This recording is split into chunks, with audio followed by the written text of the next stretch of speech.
Hello everyone, this side Anjali Arya और आज हम लोग करने वाले हैं EMRS के बारे में कुछ इम्पोर्टेंट फैक्ट। क्या है EMRS, क्या कहते हैं इसको, कितने स्कूल्स खोले जाएंगे, कितने बच्चे होते हैं, क्या क्या ये काम करता है, किसके अंडर काम करता है, इसके अध्यक्ष कौन है, मंत्री कौन है और मतलब कि किसकी ये बात करता है ना, कौन से बच्चों पर ये फोकस करता है, ये सब हम देखने वाले हैं इस वीडियो में। तो ये है आपका syllabus, general knowledge and current affair with special emphasis in the field of education, जो कि हम ऑलमोस्ट कर चुके हैं। हमारे 12-13 क्लास हो चुकी हैं इसमें, जो कि बिल्कुल हमारे ये special emphasis in the field of education के पॉइंट ऑफ व्यू से बहुत इंपॉर्टेंट है। बहुत कुछ हमने कवर किया है। हमारा जो प्री इंडिपेंडेंट है, पोस्ट इंडिपेंडेंट है, उन सब के बारे में हमने कवर किया है। NEP 2020 उसके तो हमने 3-4 लेक्चर भी किए हैं। चलिए अब हम देख लेते हैं एक बार क्या होता है EMRS। अगर आपको अच्छा लग रहा है, समझ में आ रहा है, तो लाइक शेयर सब्सक्राइब जरूर करें, इससे मेरे को मोटिवेशन मिलता है ना। तो क्या है EMRS, क्या कहते हैं EMRS की फुल फॉर्म क्या है, आप सभी लोगों को पता होगा ना। आपने फॉर्म अप्लाई किया है तो सब लोगों को इसकी फुल फॉर्म तो पता ही होगी, है ना। तो एकलव्य मॉडल रेजिडेंटल स्कूल इसकी फुल फॉर्म है। इसको क्या कहते हैं, एकलव्य स्कूल्स भी बोलते हैं, एकलव्य मॉडल स्कूल भी इनको कहा जाता है ना, पूछा जा सकता है। उसके बाद सबसे पहले कब स्टार्ट किए गए थे, 1997 से 1998 में। कब, 1997 से 1998 में इनको इंट्रोड्यूस किया गया था संसद में इन्होंने कहा कि ऐसे इस टाइप के स्कूल होने चाहिए, क्वालिटी एजुकेशन उनको दी जानी चाहिए बच्चों को। तो इस टाइप की बात की गई थी संसद में सबसे पहले 1997 से 1998 में पहल की गई थी बेसिकली ये। लेकिन जो फाइनली स्कूल खोले गए थे वो खोले गए थे 1999 में। 999 क्या है, 999 याद कर लेना है, पूछा जा सकता है। कब इस्टेब्लिश किए गए थे, 1999 में। उसके बाद ये क्या कहते हैं, एज पर बजट 2018 से 2019, जो हमारा बजट आया था 2018 से 2019 में, इसने बात की थी 2018 में इसने बात की थी कि आने वाले 2022 तक, क्या कहा था, आने वाले 2022 तक 50% से अधिक ST आबादी और कम से कम 20,000 आदिवासी व्यक्तियों के लिए, जहाँ पर या तो 50% से अधिक ST आबादी के रहते हैं लोग, या फिर 20,000 आदिवासी व्यक्तियों वाले प्रत्येक ब्लॉक में क्या होगा, एक EMRS स्कूल तो होगा। समझ गए बात को। अब फिर क्या हुआ, हमारा 2018 के लास्ट तक, कब, 2018 के लास्ट तक बजट आया था हमारा 2018-19 में, और 2018 के लास्ट तक कितने खोले गए थे, 284 EMRS स्कूल्स को अप्रूवल दे दी गई थी। 284 कितने, 284 EMRS को अप्रूवल दे दी थी, अप्रूव कर दिए थे। लेकिन ये काम में नहीं आए थे, फंक्शन इन्होंने नहीं करा था जितने अप्रूव किए थे। उसके बाद हमारा जो मध्य प्रदेश है, MP जिसको बोले, MP मध्य प्रदेश, कितने स्कूल खोले गए हैं, 32। सबसे ज़्यादा जो EMRS स्कूल्स है वो कहाँ पर है, वो मध्य प्रदेश में है। पूछा जा सकता है कितने हैं, 32 हैं। अब ये क्या कहते हैं, जो NESTS है, फुल फॉर्म याद कर लेनी है। क्या फुल फॉर्म है इसकी, national education society for tribal student. क्या है, national education society for tribal student. ये क्या है, एक ऑटोनॉमस ऑर्गेनाइजेशन है जो किसके अंडर सेट की गई है, हमारी मिनिस्ट्री ऑफ ट्राइबल अफेयर के अंडर ये काम करती है। और ये काम क्या करेगी, मेंटेन करेगी, कंट्रोल करेगी, मैनेज करेगी किसको, स्कूल्स को। अब यहाँ पे हमारा इंपॉर्टेंट आ जाता है, क्या कहा इन्होंने, जो मिनिस्ट्री ऑफ ट्राइबल अफेयर के मंत्री कौन है। करंट अफेयर में पूछा जा सकता है, मिनिस्ट्री ऑफ ट्राइबल अफेयर के मंत्री कौन है, अर्जुन मुंडा है। कौन, अर्जुन मुंडा, ठीक है, गुंडा मत समझ लेना, यह मुंडा, अर्जुन मुंडा, ठीक है। अब ये क्या कहते हैं, EMRS के प्रेजेंट के अध्यक्ष कौन है अध्यक्ष, धर्मेंद्र प्रधान। कौन है, धर्मेंद्र प्रधान, बोलो मेरे साथ, कौन है, धर्मेंद्र प्रधान। धर्मेंद्र को याद करोगे फिल्म वाले धर्मेंद्र से, किससे याद करोगे, धर्मेंद्र, ठीक है। अब ये जो धर्मेंद्र प्रधान है वो क्या है, प्रेजेंट के शिक्षा मंत्री भी हैं। बात को समझ गए, ये प्रेजेंट के शिक्षा मंत्री भी है, साथ में EMRS के अध्यक्ष भी हैं, धर्मेंद्र प्रधान। नाम याद कर लेना है। और नाम किससे याद करोगे आप, या तो आपके फैमिली में या आस पड़ोस में कोई धर्मेंद्र नाम का आदमी है उससे याद करोगे, या फिर आप याद करोगे फिल्म वाले धर्मेंद्र से। उसके बाद यहाँ पे ये कहते हैं कि जो ग्रेड का यहाँ पे मतलब है क्लास। अब ठीक है, हमने देख लिया EMRS के बारे में। तो क्या ये प्राइमरी को भी पढ़ाएगा? नहीं, ये प्राइमरी के लिए नहीं है, ये छठी से लेकर 12वीं क्लास तक को पढ़ाएंगे। ठीक है, यहाँ पे छठी से 12वीं क्लास होगी। अब यहाँ पे ना थोड़ा सा इंपॉर्टेंट मैं बता देती हूँ। यहाँ पे क्या होगा, जूनियर स्कूल होंगे। ठीक है, जूनियर होंगे और सीनियर होंगे, जूनियर और सीनियर। जूनियर में कितना होगा, कितने हो गए, छठी से 8वीं क्लास आएगी जूनियर के अंडर, सीनियर के अंडर आएगी 9वीं से 12वीं तक। समझ गई बात को? जूनियर में छठी से 8वीं, ये पूछा जा सकता है इसलिए मैं बता रही हूँ। छठी से 8वीं तक जूनियर और 9वीं से 12वीं तक आपका सीनियर। टोटल बच्चे कितने होंगे? टोटल यहाँ पे जो बच्चे होंगे वो होंगे 480।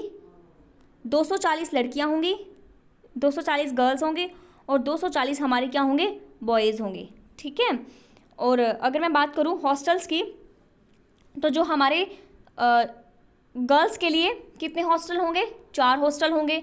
बॉयज़ के लिए कितने, 4 हॉस्टल होंगे। और इसमें से भी जो 2 हॉस्टल हैं वो हमारे किसके लिए होंगे, जो सीनियर है उसके लिए, और 2 हॉस्टल किसके लिए, बताओ किसके लिए, कौन बच गया? सीनियर जूनियर 2 ही हैं, है ना। ऐसा ही बॉयज़ में है, 2 हॉस्टल जूनियर के, 2 हॉस्टल सीनियर के हैं। अब देख लेते हैं बोर्ड कौन सा है। CBSE बोर्ड है, जहाँ से आपने 10th की है, +2 की है ना, वो बोर्ड होता है। कौन सा बोर्ड यहाँ पे होगा, CBSE। ठीक है, CBSE बोर्ड होगा। उसके बाद ये बहुत इंपॉर्टेंट है। क्या इंपॉर्टेंट है? ये कहते हैं कि जो हमारा संविधान है उसके अनुच्छेद 275 में, कौन से, 275(1) में। ठीक है, 275(1) में भाई क्या बात की गई है, जो हर एक स्टेट में और हमारे यूनियन टेरिटरी में, यूटीज़ में, केंद्र शासित प्रदेश में क्या होगा, EMRS स्कूल्स खोले जाएंगे। 275(1) में बात की गई है। उसके बाद ये कहते हैं स्कूल सेटिंग वन टाइम, मतलब कि आप जब EMRS स्कूल्स को खोलोगे तो सरकार कितना पैसा देगी, मतलब कि जो वन टाइम पेमेंट की बात कर रहे हैं, ये वन टाइम ग्रांट कितना देगी, 30 लाख रुपए। कितना, 30 लाख रुपए। और फिर इन्होंने बोला कि जो एनुअली साल में फिर कितना पैसा देगी, 30 लाख रुपए देगी, है ना। उसके बाद एडिशनली जो कॉस्ट लगेगी उसकी मेंटेनेंस पे है या किसी भी चीज़ पे, जो एडिशनल फालतू का जो कॉस्ट होगा वो कौन देगी, वो हमारी जो स्टेट की गवर्नमेंट देगी, है ना। हाँ, तो आपको पता है जो हमारी एजुकेशन है वो कौन सी लिस्ट में आती है, समवर्ती सूची में आती है, कॉन्क्रीट लिस्ट में आती है, जिस पर हमारे स्टेट का भी और सेंटर का भी दोनों का इक्वल अधिकार है, वो दोनों उस पर कानून बना सकती हैं। अब ये क्या कहते हैं, प्रेजेंट में क्या कहा इन्होंने, प्रेजेंट में कितने, 226। पीछे हम क्या पढ़ के आए थे, जो 284 है, कितने, 284, लिखा भी नहीं जा रहा सही, हाँ, 284 जो हमारे स्कूल्स हैं उनको अप्रूव्ड किया गया था। 2018 के लास्ट तक 284 स्कूल्स को अप्रूव किया गया था। बात को समझिए। लेकिन यहाँ पे इन्होंने बोला जो 226 EMRS स्कूल्स होंगे वो फंक्शन करेंगे अक्रॉस कंट्री, मतलब कि पूरी की पूरी हमारी जो कंट्री होगी उसमें 226 ही काम करेंगे, मतलब कि काम करा 226 है, 226 ही फंक्शन कर रहे हैं, लेकिन अप्रूव 284 करेंगे, तो 284 पूरे के पूरे काम नहीं कर रहे। और वो जो 68 है वो अफिलेटेड है किससे, CBSE से, किससे, CBSE से 68 जो स्कूल्स है वो अफिलेटेड हैं। अब ये क्या कहते हैं, आने वाले 2024 तक का इन्होंने टारगेट रखा है कि 740, कितने, 740 EMRS स्कूल हम खोलेंगे। क्या कहते हैं कि आने वाले 2024 तक हम 740 EMRS स्कूल खोल देंगे। और इसके लिए क्या करना पड़ेगा, उसके लिए तो हमें स्टाफ की भी ज़रूरत पड़ेगी, है कि नहीं। इसीलिए इन्होंने क्या निकाले हैं भाई, 38,800 नए स्टाफ अपॉइंट करे हैं। ठीक है, उनकी जो भर्तियाँ निकाली है, वैकेंसी निकाली है। और ये किसमें, उसके बाद देख लेते हैं कैरेक्टरिस्टिक्स, कुछ देख लेते हैं, इंपॉर्टेंट हो जाती है कैरेक्टरिस्टिक्स, क्या क्या विशेषताएं होती है EMRS स्कूल्स की। क्या कर रहे हैं ये भाई, फोकस कर रहे हैं किसके ऊपर, ट्राइबल कम्युनिटीज़ के ऊपर। ठीक है, ये तो आपको पता ही होगा, ट्राइबल कम्युनिटीज़ के ऊपर ये फोकस कर रहे हैं। और इसमें क्या होगा, फ्री एजुकेशन दी जाएगी।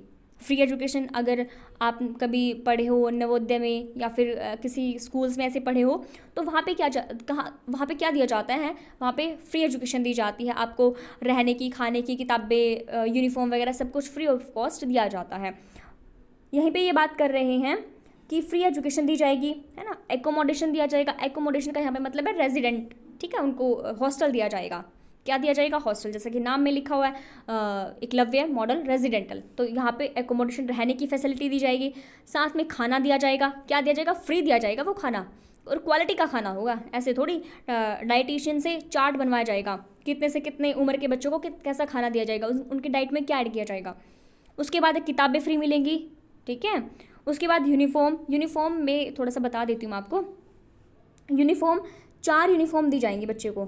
2 तो उसकी स्कूल की यूनिफॉर्म होगी, ठीक है, 2 उसकी स्कूल की यूनिफॉर्म होगी, और 1 हमारी स्पोर्ट्स की यूनिफॉर्म होगी, ठीक है, और 1 उसके रात के नाइट सूट होगा, ठीक है, रात में पहनने के लिए उसका होगा लोअर टी शर्ट जो भी है। ये 4 टोटल उसको ड्रेस दी जाएंगी। उसके बाद 3 क्या दिए जाएंगे? शूज़ दिए जाएंगे। 3 जोड़ी शूज़ दिए जाएंगे, जो कि आपके एक स्कूल का होगा, एक पीटी शूज़ होंगे, एक आपके स्पोर्ट्स के शूज़ होंगे, है ना, 3 उसको शूज़ दिए जाएंगे। उसके बाद ये कहते हैं और जो ज़रूरत की चीज़ें हैं, साबुन, सरफ, तेल और जितने भी ज़रूरत की चीज़ें रहेंगे वो भी इनको दी जाएंगी फ्री ऑफ कॉस्ट। उसके बाद ये कहते हैं हॉलिस्टिक एजुकेशन। हॉलिस्टिक मतलब कि उनका ऑल ओवर डेवलपमेंट हमने करना है यहाँ पे जो एक्स्ट्रा करिकुलर एक्टिविटीज़ होती हैं और जो स्पोर्ट्स है या फिर कोई प्रोग्राम कर रहे हैं या फिर एनसीसी के कैंप है, इन सब पर ज़्यादा फोकस किया जाएगा, ठीक है। बच्चे की हमने ऑल राउंड डेवलपमेंट करनी है यहाँ पे। उसके बाद ये क्वालिटी एजुकेशन की बात करते हैं। एजुकेशन क्वालिटी की देनी चाहिए। उसके बाद ये कहते हैं क्वालिटी इंफ्रास्ट्रक्चर। जब हम एजुकेशन में क्वालिटी प्रोवाइड करा रहे हैं तो इन जो इंफ्रास्ट्रक्चर हैं वो भी तो क्वालिटी का होना चाहिए, और टीचिंग भी हमारी क्वालिटी की होनी चाहिए। फॉर एग्जांपल जैसे कि हमारे क्या होंगे, कंप्यूटर लैब होंगे, अच्छी फैसिलिटी के कंप्यूटर लैब इस्टेब्लिश किए जाएंगे। साइंस के लैब अच्छी क्वालिटी की होंगे, है कि नहीं। लाइब्रेरी होंगी, बड़ी बड़ी सी लाइब्रेरी होगी जहाँ पे सारी किताबें, नोवेल वगैरह, स्टोरी की बिगन की किताबें वहाँ पे रखी जाएंगी, है कि नहीं।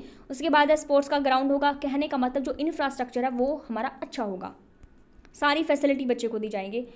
अब ये बात करते हैं कल्चरल प्रिजर्वेशन।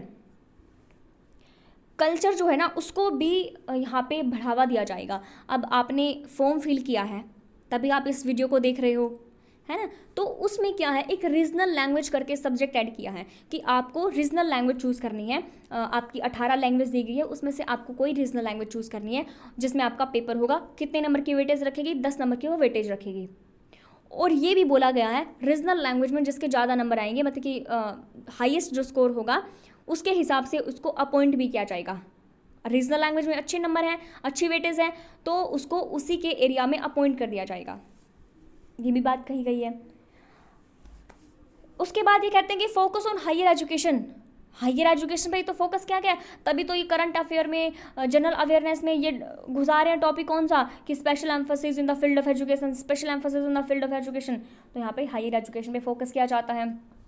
ये था आज का हमारा लेक्चर। अगर आपको अच्छा आया है, अगर आपको अच्छा लगा है तो भाई लाइक शेयर सब्सक्राइब जरूर करें, है ना, मेरे को भी मोटिवेशन मिलता है। Thanks for watching.